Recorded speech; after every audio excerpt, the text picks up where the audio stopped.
Pues desde el punto de vista de la filosofía platónica, la verdadera realidad es la de los arquetipos, no esta. Esta es un engaño, esto es una ilusión. Todo el mundo de las filosofías, de las religiones orientales se basa en eso. Es el engaño de Maya, es el velo de Isis.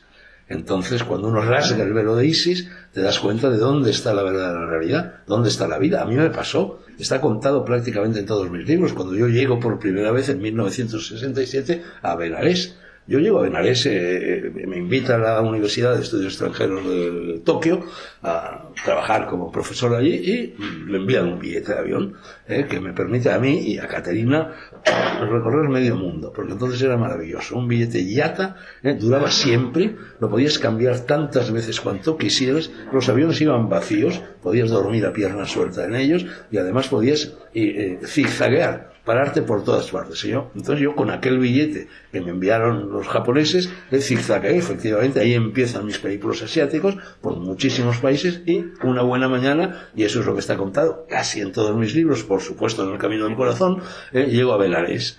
Entonces llego a Benares acompañado por Caterina, nos metemos rápidamente en algo que todavía existe, el Dak Bungalow, o por lo menos la última vez que estuve en Benares todavía existía, un hotelillo de hippies, de esos, nos metemos allí, alquilamos un rickshaw y nos dedicamos a ver la ciudad. En Benares no hay nada que ver prácticamente, lo que hay que ver es el río, los ghats, las escalinatas, tal, y entonces el chico del rickshaw, porque llegamos a Benares a las 10 de la mañana, nos dijo, no, pero es que esto hay que verlo a las 5 de la mañana, que es cuando sale el sol y cuando llegan los peregrinos. Entonces, efectivamente, a la mañana siguiente era un viaje muy rápido, estábamos zigzagueando antes de llegar a Japón, donde el curso lectivo empezaba en un determinado momento que yo tenía que respetar. Entonces aquella mañana hice de tripas corazón, porque el Dak Bungalow estaba como a 5 kilómetros a pie del río, de los Ghat. Entonces me levanté a las 4 de la mañana para llegar a las 5 de la mañana a tiempo de ver salir el sol del Ghat.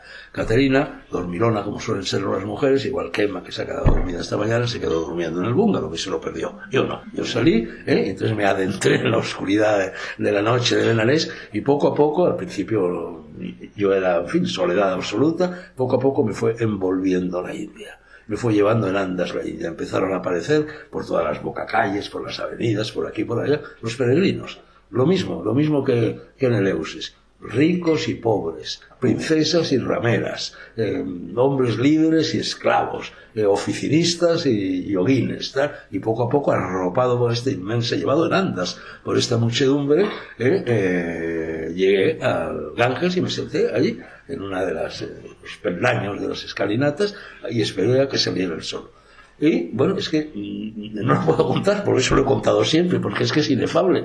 Entonces me senté allí, y yo, que en aquel momento yo era un gafotas, por así decir. Yo era el típico intelectual occidental, criado a pechos del marxismo. Ya no estaba en el Partido Comunista, pero había estado en el Partido Comunista, en fin, típico intelectual progre de la época, que todo eso, vamos, sonaba ancho y ajeno. Y me senté allí, apareció el sol. Estaba rodeado por lo más hermoso y lo más horroroso. A mi lado había un leproso y al otro lado había una princesa con una perla entre las cejas, ¿no? Y empezó a salir el sol al otro lado del Ganges y vi lo que estaba detrás. Pero es que no te lo puedo decir de otra manera.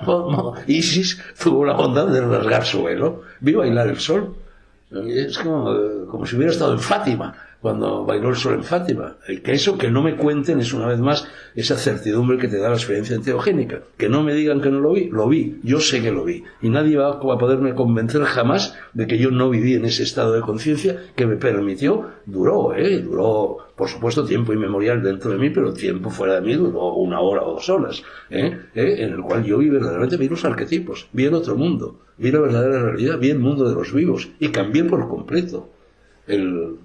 Volví a nacer como Dionisio por segunda vez del muslo del Ganges. Me cosieron el muslo del Ganges, y la persona que 2 horas después regresó al Dak Bungalow para reunirse con Eurídice, con Caterina, era un Fernando Sánchez de Aló, distinto al que había bajado unas horas antes, y en cambio similar al que ya permaneció y al que soy ahora. Bueno, esta idea de la gruta, David, está en todas las culturas, está en el origen de todas las religiones. Por ejemplo, en el sintoísmo japonés, la diosa Amaterasu, que es, en fin, la diosa máxima del sintoísmo japonés, se enfada en un determinado momento, porque los dioses se enfadan. El propio Zeus se enfada con Deméter, ¿no? Él se enfada y se oculta en una caverna.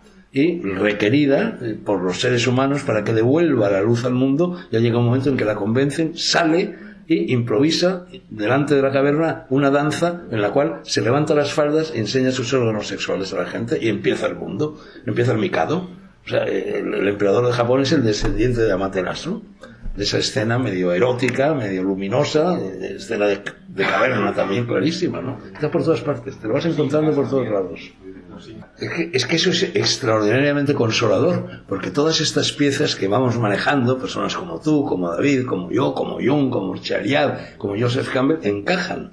Es como si fueran recomponiendo un puzzle, y te vas dando cuenta de que no estamos locos. No, de que la razón está de nuestra parte, de que esto verdaderamente explica las cosas, que las cosas han pasado así. Si la muerte solo es mala para los que siguen vivos, porque se muere, por supuesto, no. No puedes tener una muerte dolorosa, pero aparte de eso, ¿no? Si no hay nada después. Yo de todas maneras, como soy viajero, prefiero que siga. Yo prefiero morirnos, pero no tanto por no morirse, por no morirme. Prefiero que siga porque me divierte viajar, me divierte ir a más cielos, me divierte que haya más cosas. Los maestros dicen que sí.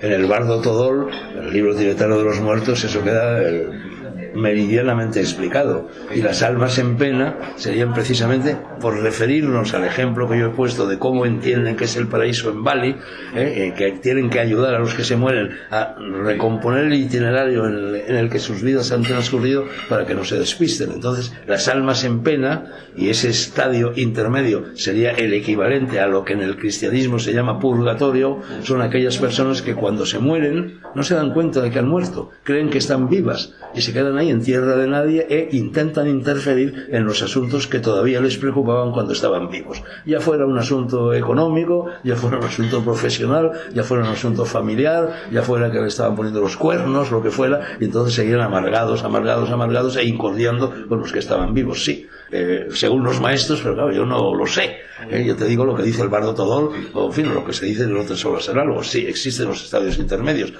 todas maneras, si yo he empezado por decir que yo tiendo a pensar que hay varios cielos, no uno, hasta llegar al séptimo o hasta llegar al que sea, evidentemente entre cada uno de esos cielos hay un estadio intermedio. Los renacimientos, reencarnaciones, etcétera, bueno, son también estadios intermedios, por los que tú preguntabas antes. Una reencarnación es un estadio intermedio.